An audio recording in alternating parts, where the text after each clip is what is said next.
Hey, what's good, guys? It's Andrew, ProducerSociety.com. Today I'm going to talk to you about connecting your MIDI controller to GarageBand iOS. So, like connecting your keyboard to Mac OS Garageband, it's super simple. Essentially, it's just done through this image right here. I'm actually not going to walk through a tutorial with my camera because I find that these images are enough. But essentially, you just need three different things. You need a MIDI controller, of course, a Thunderbolt to USB adapter, and then your Firewire to USB cable. If you buy a MIDI keyboard, you should get the Firewire to USB cable. It should always come in the box. And then if you want the adapter, you have to go to the Apple Store, or you can get it off Amazon. And essentially, the adapter, it looks like this. It's the Thunderbolt at the end with the USB female adapter. And you just plug that into your iPhone like this. And then you hook up the cable to your phone. And then once you turn on GarageBand, it should recognize it almost immediately. And that's how you do it. It's really as simple as that. And frankly, normally I don't use GarageBand iOS. I've been using it more lately.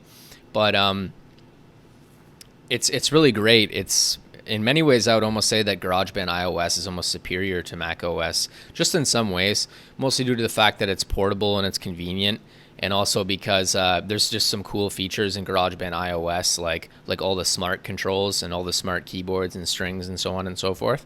And one thing that's cool about it as well is that, you know, your keyboard, it bypasses certain functions when you plug it into GarageBand iOS. However, you can use the functions simultaneously. So technically, it doesn't really bypass it, but like you can still press on the keys on your iPhone screen and use the smart controls, but you can also use the MIDI keyboard if you want more range.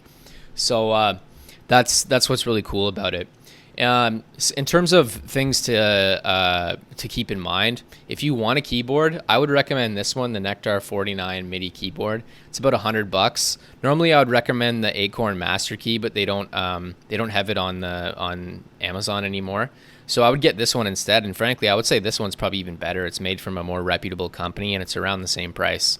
But this is a great keyboard to get. I personally don't own it, but I know that Nektar is a good brand, and I know that, you know, a 49 key for $100 is a great deal, and you won't go wrong with this one. Regarding the adapter, if you don't want to get it from the App Store, you can get it from Amazon here. They don't really have they don't have good adapters on Amazon anymore, it seems like, but you can get this one. It'll work just fine, and it's $45. However, I would probably get it from the App Store if you have one near you, just because it's going to work 100%. You're not going to have any issues there. So that's what you need. And also, you have your USB to Firewire cable, and I'm gonna show you that right now. And that's what it's this one right here. Like I already said, it should just come in the box. You should just get one when you buy a MIDI keyboard, but in case that you don't, you know, just go down into the video description. I have all this stuff in there. But yeah, that's how you do it. It's very easy.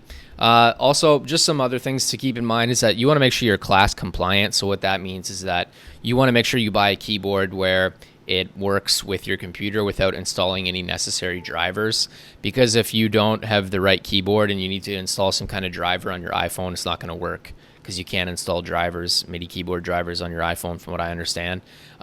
So make sure that you get one that will work with GarageBand. So just get the one that I tell you to get. Frankly, just keep it simple. It's only $100. Just get something that you know works. I would also recommend getting at least 49 keys. I don't know, personally, I think that's essential. If you're anything like me, you want range, you want the octaves. Like if you're going to get a keyboard, like get an actual keyboard, get, you know, with some octaves and some range on it, you know. You don't want something that's just 25 keys, because that's more of a drum pad controller, if anything, because you can't really, it doesn't have the same range. You can't be up 4 different octaves, you know. It's kind of, personally, I think they're insufficient. I won't be getting a 25 key ever unless I plan on going on the road a lot more. But yeah, so some other things to keep in mind is that not every MIDI keyboard is compatible with GarageBand iOS, as I've already just mentioned. And also note that connecting your keyboard invalidates certain functions like the arpeggiator. However, as I said before, you can use them on the Mac, or excuse me, the GarageBand iOS, but you just have to hit it on the screen with your fingers rather than with your keyboard. Also, I would recommend getting the official Apple adapter. I'm pretty sure I said that as well. Just they're better. You know it's going to work and it's going to last a lot longer than something you get off the internet. But I did include the link to the product on Amazon anyway, just in case you don't want to. And another thing that's cool about it is that just at the MIDI keyboard, it allows for more drum pattern customization. Like I find it just, it's a MIDI keyboard, so it just makes it much better to use rather than just like hitting on the screen, you know what I mean? So that's definitely something to keep in mind. And just as an added tip, turn your low power mode off. I find that that's super annoying when you're using GarageBand iOS. You have low power mode on, and every time you go walk away from the iPhone for 2 minutes, it switches off and you have to go back into it. And in the case of using a MIDI keyboard, usually it's going to be powered via USB connected into the device. So it's actually using the iPhone's battery to power itself. So you just want to keep your low power mode turned off, because otherwise it's just gonna be annoying. But yeah, that's frankly that's it for this video. Again, you can see how it connects right here. It's very simple. Just plug it in like that and you're good to go. All right, make sure you like and subscribe, and I'll see you guys in the next video. All right, peace.